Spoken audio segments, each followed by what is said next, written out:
Alright, hey you guys, welcome back to my channel. So today, as you can tell by the title, we are going to be discussing the decline of the boy group. So I mentioned in my last video how I felt like boy groups were on the decline as of like the past 5 or so years, and that stirred up like a lot of opinions. So I wanted to go into more depth about why I think this is true and elaborate on my opinions, because I apparently got some of you like really mad at me in my last video. So as I said in my last video, I believe part of the reason we have yet to see a truly successful boy group is because practically all boy groups post 2016 are living in the shadow of BTS. Whether purposeful or not, K-pop boy groups and their companies are trying and failing to separate themselves from BTS as the idea of what a boy group should be. And I know that a lot of people protest the idea that boy groups are on the decline, but honestly, they are.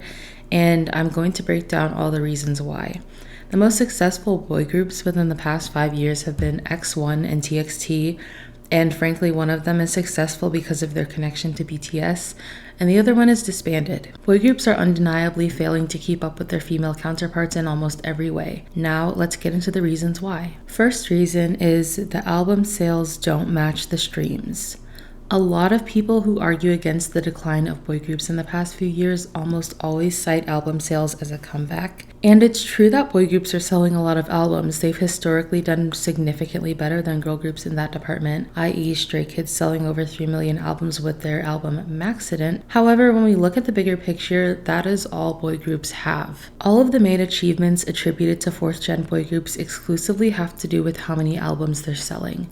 And while I'm not saying that just anyone can sell 3 million albums, these numbers become significantly less impressive when you realize that people are not listening to their music as much as their album sales would imply. The few boy groups that manage to chart on domestic real-time charts are charting in the bottom half of the charts for a few days to a week at max, then fall out of the top 100. They're hitting number 1 on the Billboard 200, yet they're not entering the Billboard Hot 100, nor are their songs being streamed on Spotify in a way that correlates to their album sales. For example, let's take NCT 127. As of the making of this video, they hold the record for the best-selling SM album. However, their album sales do not match their streams.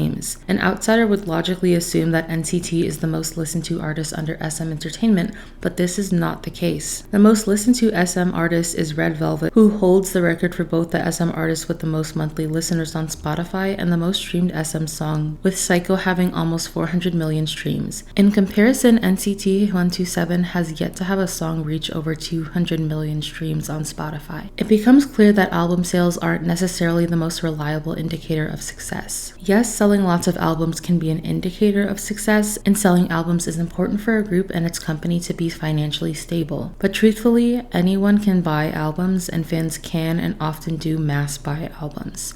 And granted, all fandoms do this. Both girl and boy group stands mass buy, it's just a fact. But the differences emerge when you see who's charting and who isn't. For the most part, and especially in the case of boy groups, album sales mostly indicate the fandom power and the spending habits of a certain fan base. It doesn't necessarily prove that lots of people are listening to their music, and this is largely the case with boy groups. The next reason is being a million seller is no longer limited to boy groups. As I mentioned earlier, the number of albums boy groups sell become less impressive when you look at the sale to stream ratio for the majority of boy groups. In addition, these numbers lose their wow factor when you realize that girl groups are starting to catch up with them in the sales department. Historically, boy groups have always sold better, but girl groups have begun catching up to them, and it's no longer rare to see girl groups become million sellers. While in previous years it was common to see girl groups chart well but fall short with album sales, they've begun to amass more fandom strength these past few years, and I honestly believe it'll only be a matter of time before they catch up to boy groups. All of the big 3 girl groups and several rookie girl groups have become million sellers, and the numbers indicate that their album sales will only increase. In addition, people are actually listening to their music. Both domestic and international charts are being dominated by girl groups when it comes to streams. And yes, girl groups still aren't selling just as much as boy groups, But being a million seller is no small achievement. Not only are girl groups selling well, but people are listening to their music. Girl groups are thriving both in terms of sales and streams, while boy groups are only achieving sales. The next reason is prioritizing success in the US over domestic activities / lack of significant domestic achievements. I mentioned this briefly multiple times throughout the video, but one of the biggest pieces of evidence for the decline of boy groups is the lack of domestic achievements. A lot of boy groups don't have domestic popularity and only have international achievements, such as Billboard, iTunes, or Spotify achievements. And while these achievements are good, a K-pop group with little to no success and recognition in Korea is going to go home empty-handed at award show season, which is the case for a lot of boy groups. And in my opinion, girl groups would probably be taking home all of the awards if they weren't split between the category of female and male K-pop groups, which essentially guarantees a boy group will win no matter how much their achievements pale in comparison to that of their female counterparts. Despite the spreading interest in K-pop worldwide, K-pop groups are still K-pop groups. They're based in Korea and their primary audience is Korean, therefore they need to be known to Koreans, and most are not. The unique issue they face is that while they may have some international success, they're not popular enough internationally to get invited to international award shows, let alone win anything. So they end up being stuck between little to no success in Korea and moderate success internationally that has yet to translate into tangible success, making them E-list celebrities at best internationally, with most of them being much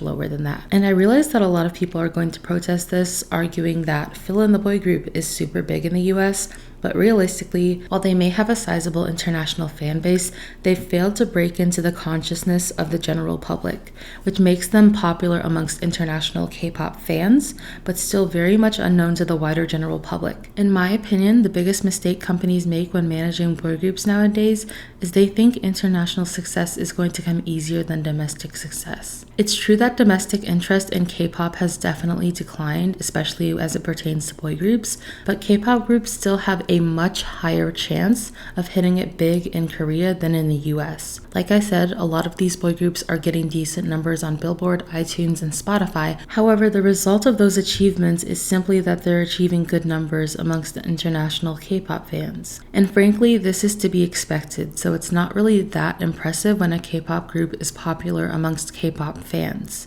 They're still unknown to the general public. Nobody's talking about them outside of K-pop circles, and no one would recognize their name unless they were familiar with K-pop. And here again, I reference BTS. BTS has the numbers on Billboard, iTunes, and Spotify, obviously. But the difference between BTS and other boy groups is it's not just international K-pop stans that know who they are. The general public knows them as well. There are people I know that don't know anything about K-pop, but they know who BTS are, know the song Dynamite, and so on and so forth. It seems easy on paper to gain success in America when that success is simply being attributed to achieving number 1 on the Billboard 200, but it's not that simple. K-pop companies debut boy groups and bank on getting big internationally over domestic success because they believe it's as simple as just getting top 10 on a certain chart. But it's just not that easy, and the people managing these groups need to stop prioritizing success in America over success domestically because it's highly unlikely that these groups are ever going to be popular outside of international K-pop fans, let alone hit it big the way they think they're going to. Anyways, those are all of the reasons I wanted to discuss for why I think boy groups are on the decline. Let me know in the comments your reasons why you think boy groups are on the decline, or if you disagree with that. Like, maybe let me know why, because I genuinely feel like they're on the decline, but I may be proven wrong. I don't know. But yeah, thank you guys for watching, and I will see you in my next video. Bye.